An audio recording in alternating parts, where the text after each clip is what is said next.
There are men who carry secrets not because they were ordered to, but because they genuinely did not know how the world would receive what they had seen. Charles Duke is one of those men. At 88 years old, the youngest human being to ever walk on the surface of the moon is now speaking with a kind of quiet urgency that only comes when a person senses their remaining time is limited. He is not shouting.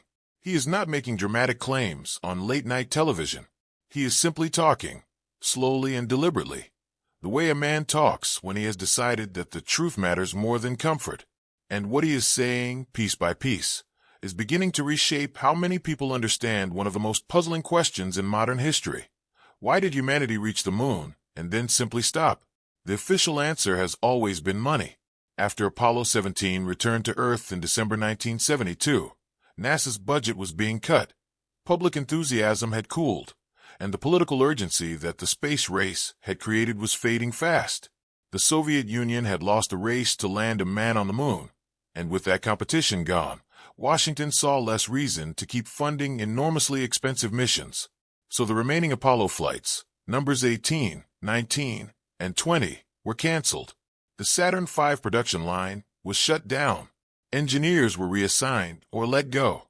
And just like that, an era ended. That is the story most people grew up hearing. And on its surface, it is not wrong. Those things did happen.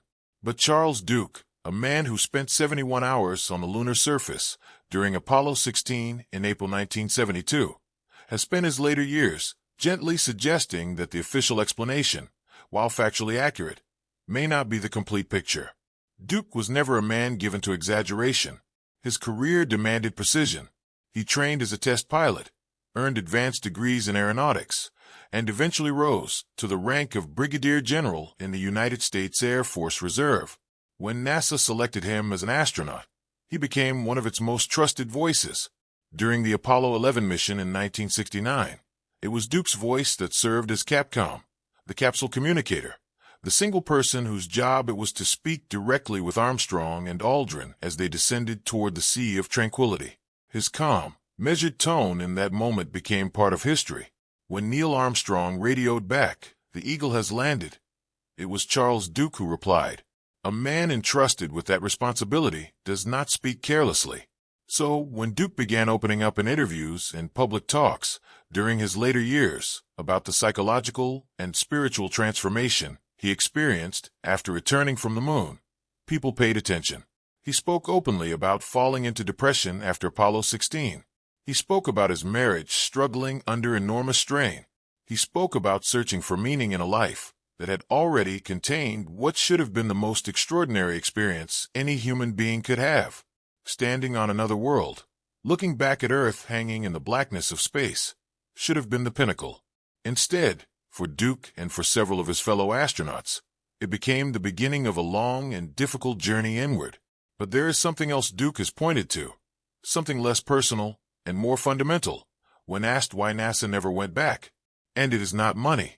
It is something he describes as an atmosphere of unease, a collective hesitation that settled over the program in the aftermath of the Apollo missions. He has described it carefully, never overclaiming, always staying within the boundaries of what he personally observed and felt. But the picture he paints is of a program that encountered something on the moon, not necessarily something that can be easily categorized or explained, but something that did not fit neatly into the scientific frameworks the missions had been built around. And that discomfort, he suggests, played a role in the quiet decision to step back. During Apollo 16, Duke and Mission Commander John Young spent nearly 3 days on the lunar surface in the Descartes Highlands, a region scientists had expected to find evidence of ancient volcanic activity. That expectation turned out to be wrong, which was itself a significant scientific discovery. But Duke has spoken about other moments during the mission that were harder to file away in a report, experiences that both he and Young noticed, but did not fully discuss with mission control. A sense, difficult to articulate, that the moon was not simply an inert rock floating in space.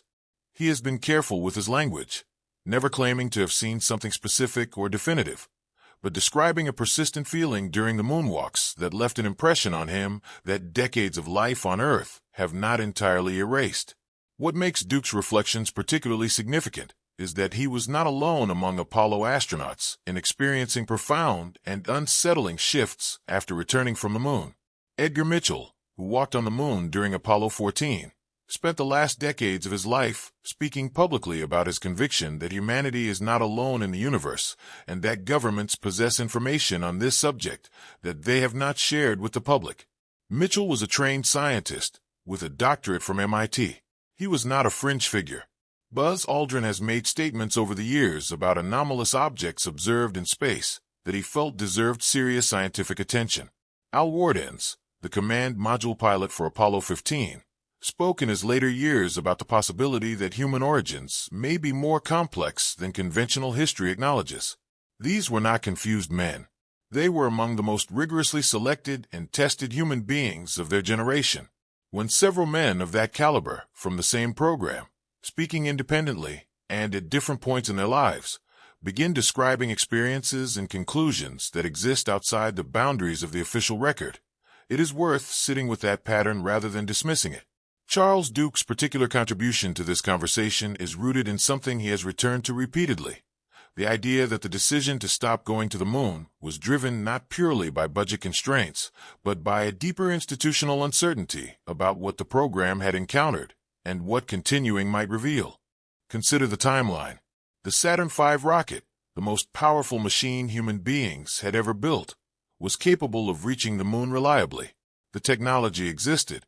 The expertise existed. The infrastructure, while being wound down, could have been maintained. Other major scientific programs have survived political shifts and budget pressures before. What ended the Apollo program was not simply a line item in a congressional budget.